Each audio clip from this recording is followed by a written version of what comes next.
If your technique isn't getting any better, it could be because you're actually focusing way too much on your technique and not enough on your musical expression. One of the biggest mistakes that I see most students make is putting off practicing musical expression until they feel like their technique is good enough.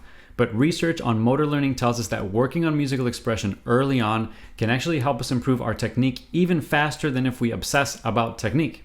I made this mistake when I started learning guitar, which was over 30 years ago, and I did so because I thought that by obviously making sure that all of the details of my posture and finger movements, etc. were correct, that I would actually get a good sound much faster. But after over 20 years of teaching and performing professionally, and after having done a ton of graduate school research on expert practice strategies, I learned that this approach is totally and completely wrong. Focusing on our body movements is what motor learning researchers refer to as having an internal focus of attention. And then, of course, focusing on something outside of our bodies, on the other hand, is what researchers refer to as having obviously an external focus of attention. In a really great 2018 study on external versus internal focus in music performance, researchers Mornell and Wolf tested 3 groups of experienced piano players playing a piece of music. Group 1 was the internal focus group, and they were told to focus on their finger precision and correct notes. Again, internal focus. Group 2, on the other hand, was the external focus group, and they were told to focus on musical expression just as if they were performing for an audience. And the last group was a control group, which is essential for any really good research. They weren't really given any instruction other than just to play normally. The researchers found that the external focus group, who focused exclusively on their sound goals, significantly improved both their musical expression and their technique much more than the internal focus group, who just focused on technique and, of course, finger precision. For physical tasks that we already know how to do pretty well, this makes a lot of sense. Just imagine what would happen if you're walking down the street and you all of a sudden start thinking about all of the minutia of your walking, like the angle of your foot to the sidewalk and how your toes are spaced, and how many inches in front of your left foot is your right foot, and how bent is your knee. If you did all of that, I'm sure your walking would not end up being really smooth.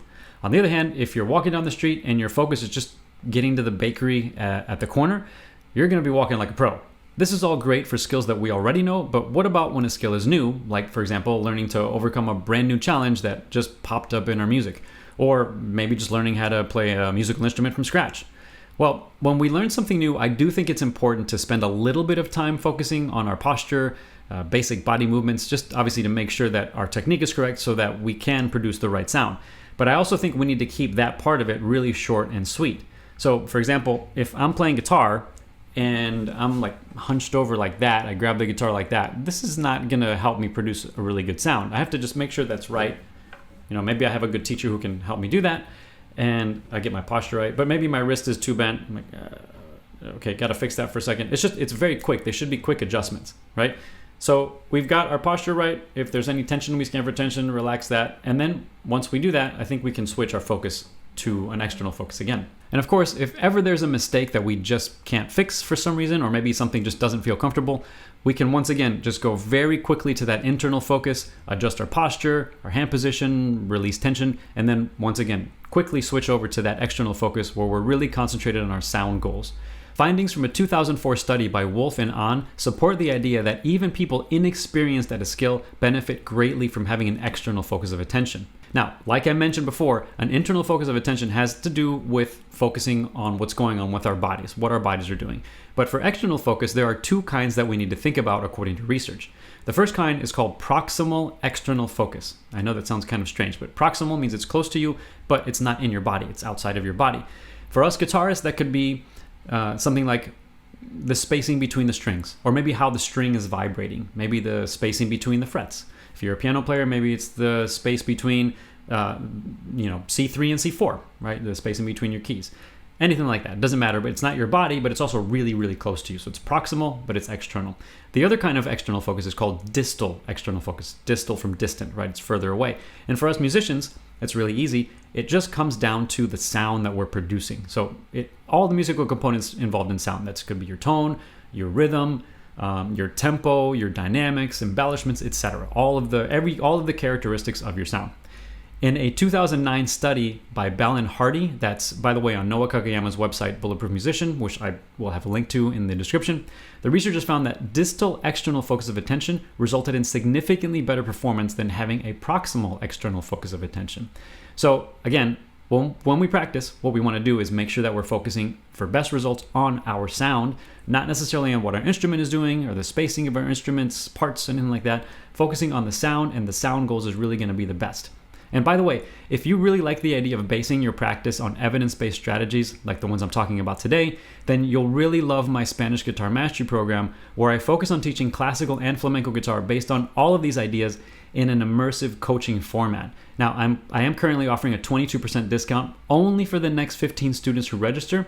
And that discount, by the way, that accounts for almost 2 entire months off of the program. So if you want to power boost your learning in a format where you can receive direct feedback from me 5 days a week, then click on the Spanish Guitar Mastery program link in the description below. Now, back to external and internal focus. What are some ways that we can practice using a distal external focus to help us improve both technique and musicality simultaneously in the most effective manner? Well, I haven't seen any research necessarily on a method to use, but I can tell you what my favorite method is, something that's worked for me, something that works for my students. And my favorite way of doing this is to start with just one specific musical goal at a time. You pick your goal and that's what you're gonna focus on. For example, I like to focus on tone as my first goal. So let's say I'm playing a phrase of music like this. Right, just that little phrase, right? Like, that sounds a little bit too round. It's a flamenco tune. Let me make it brighter. A little brighter. There we go. There, that has the punchiness, the brightness that I'm looking for. So after I do that, then I like to move toward focusing on a connection sound. I want to make sure my notes are connected. So that's going to be my next goal, to play legato. So it's not this. I want to get there. That sounds pretty connected. Good. That sounds good. I'll repeat that a few times, make sure my legato, my notes are really legato. After I've made sure that my tone is right on, my notes are super connected, the next thing I like to do is focus on rhythmic accuracy. So I want to make sure, in this case, these are all 16th notes. So if I'm going, that's like 60 beats per minute. So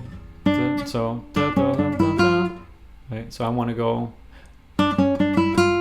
yeah, that's right, all even. I'm not getting or any variation of that. It's really even 16th notes. My rhythm is good, my tone is good, everything's connected. I'm pretty happy so far.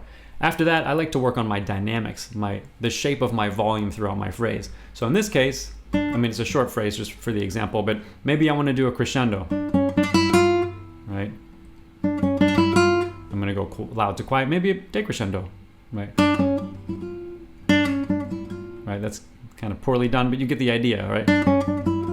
So decrescendo, and then finally I typically work on tempo. So once I've got all of those other elements, I'm going to work on increasing my tempo. This is where I would bring in a metronome, use some really effective speed building strategies to make sure that my speed is increased. Now, again, you're going to notice everything that I'm focusing on is musical. I haven't worried about my hand position, posture, all that stuff.